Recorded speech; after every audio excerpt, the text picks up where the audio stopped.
來看高雄苓雅區正義市場一間賣潤餅糕的店哦，民眾吃煞走北送病院到初六，通報人數嘛已經增加到134個人，有29人閣住院在治療。衛生局嘛已經要求打傷就要停業7天哦，目前是化驗檢體要來釐清原因，嘛已經移送地檢署偵辦。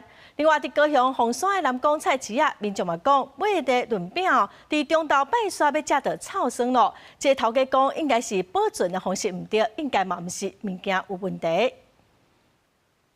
大頭頂懸用白紙寫告示，甲人客講初五開始公休，因為高雄苓雅正義市場即搭賣潤餅糕的攤商逼出，有民眾食到潤餅糕了後，就開始歹腹肚。那頭閣老有人閣送病院，到初六早起9點，衛生局接到的通報人數已經增加到134個人，有29個人走北傷嚴重，愛住院。衛生局已經採集檢體化驗，要釐清原因。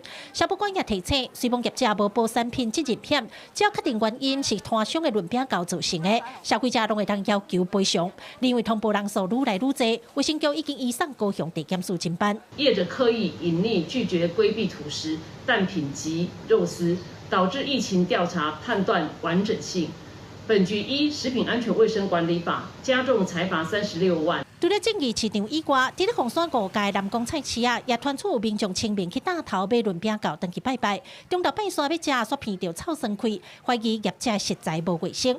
這篇大文在網絡引起討論，不止個當事攤商講，伊的物件攏是現熱煮的，煮好就放冰箱。初五迄天，敢若2個人反映潤餅糕臭酸，而且共款攏是買登去無冰，放到中晝才要食，已經有退錢好因，伊認為這是個人習慣造成的。我有甲講。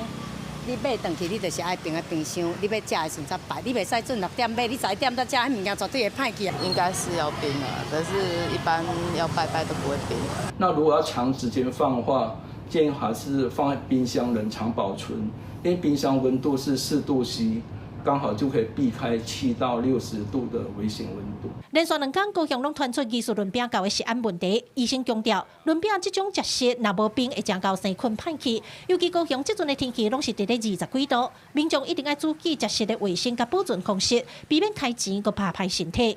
記者柯家族、柯超陽高雄場報道。